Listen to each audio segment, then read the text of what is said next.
আমরা আজকে পড়ছি পদ পরিচয়। কি বলবো? পদ পরিচয়। তাহলে পদ পরিচয়, পদ কাকে বলে জানতে হবে আমাদের, তাই তো? তো পদ কাকে বলে? বাক্যের ক্ষুদ্রতম অংশকে পদ বলে। তাহলে একটা বাক্যে একটা পদ থাকে না, এক বা একের অধিক, বলো এক বা একের বেশি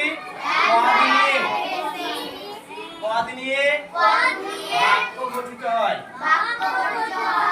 যেমন দেখো আমি এখানে লিখেছি আমি স্কুলে যাই, এটা একটা বাক্য, আমি একটা পদ, স্কুল একটা পদ, যায় একটা পদ। তাহলে এক বা একের বেশি পদ নিয়ে একটা বাক্য গঠিত হয়। আর এই বাক্যের যে ক্ষুদ্রতম অংশ, এই যে একটা অংশ, দুটো অংশ, তিনটে অংশ আছে না, তাহলে এই আমি একটা অংশ, এটা একটা পদ, স্কুল একটা অংশ, এটা একটা পদ। তাহলে বাক্যের ক্ষুদ্রতম অংশকে আমরা কি বলছি? পদ। কথা বোঝা গেল? তাহলে এই বাক্যে এক বা একের অধিক পদ নিয়ে বাক্য তৈরি হচ্ছে, বাক্যের ক্ষুদ্রতম অংশকে আমরা কি বলছি? পদ বলছি।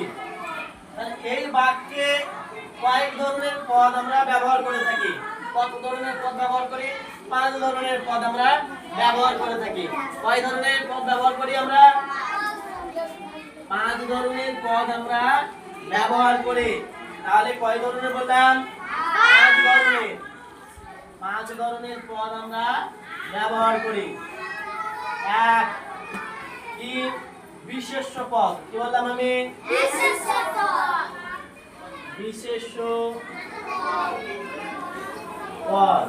2 নম্বর হচ্ছে সর্বনাম পদ। কি বললাম? সর্বনাম পদ। 3 নম্বর হচ্ছে বিশেষণ পদ। গুণ বিশেষণ। কি বললাম?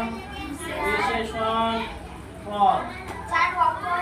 4 নম্বর হচ্ছে অব্যয়। অব্যয় পদ। 4 নম্বর অব্যয় পদ। 5 নম্বর হচ্ছে ক্রিয়াপদ। কি বললাম? ক্রিয়াপদ। মনে থাকবে? এই 5টা পদ আমরা একটা বাক্যে কয় ধরনের পদ আমরা ব্যবহার করি একটা বাক্যে? তাহলে আমরা একটা বাক্যে 5 ধরনের পদ আমরা ব্যবহার করি। কয় ধরনের পদ ব্যবহার করি? 5 ধরনের পদ ব্যবহার করি। বিশেষ্য পদ, সর্বনাম পদ, বিশেষণ পদ, তারপরে হচ্ছে অব্যয় পদ আর ক্রিয়াপদ। তাহলে